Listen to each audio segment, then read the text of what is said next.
Customs handlers. People and organizations that handle customs declarations. How you can hire a person or business to deal with customs for you. We discuss the services that customs handlers provide in other videos. For now, here is one approach to help you find the right customs handler for your business.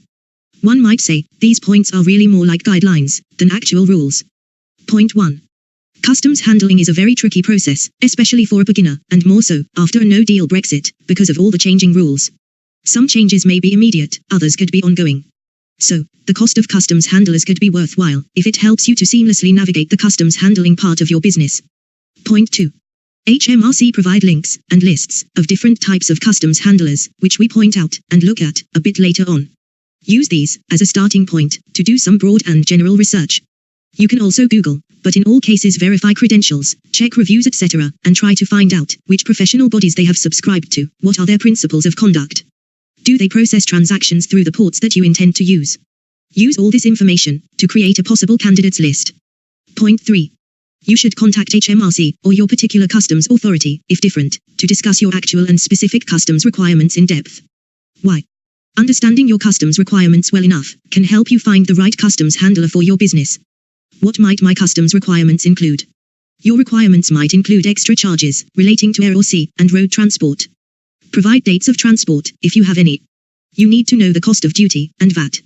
You might also be interested in any applicable quotas or other such duty and tax reliefs appropriate for your movement of goods.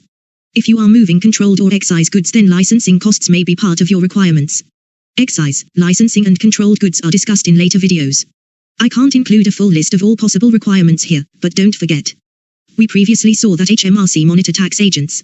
So last, but not least, do include in your request your list of possible custom handler candidates, and ask your customs authority if they have any information that might help you form a shortlist.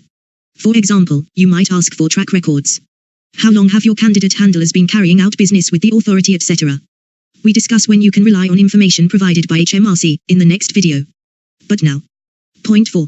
Submit your costings to your shortlist of customs handlers and ask for a quote. So, after talking to customs, use your feedback to create an itemized costing of your needs and submit your costing to your shortlist of candidates. Ask for an itemized quote from each. Also ask if they have any cost-cutting tips for your situation and include questions specific to your particular situation. Point 5. Use your itemized quotes to identify your ideal custom handler.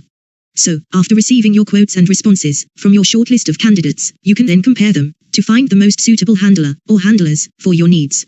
In the case where you get to the point of signing a contract with a customs handler, don't forget about standards and principles. Previously, we saw HMRC standards for tax agents. These included 3 principles: integrity, professional competence, and due care and professional behavior. PCRT includes these, but PCRT also includes objectivity and confidentiality. If your handler conforms to HMRC standards, then it is your responsibility, as the client, to ensure your contract also covers objectivity and confidentiality.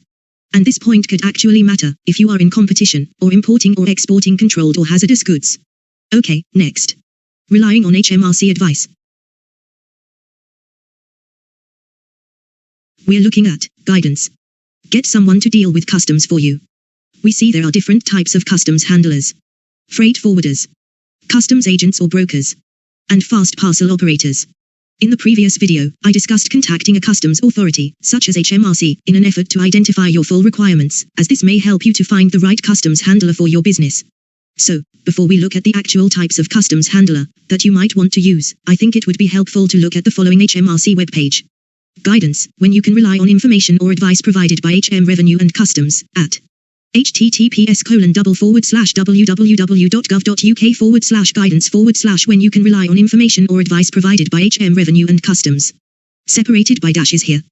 This guidance sets out when you can rely on information or advice you receive from HM Revenue and Customs, HMRC.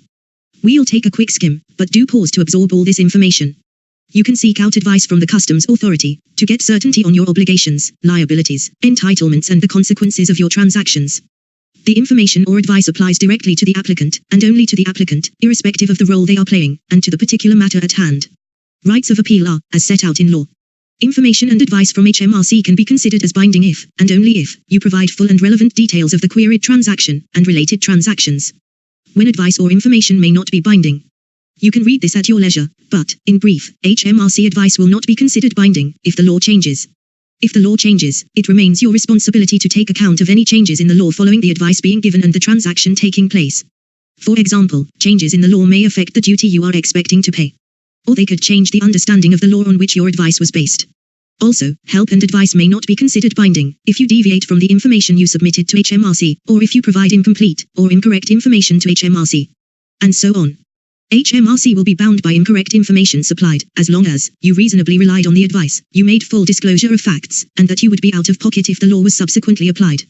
To reiterate, if you are considering importing or exporting goods, it's a good idea to start by rereading this page. It's very short, but if you are not dealing with HMRC, but a different customs authority, do seek and check out the equivalent information from that authority.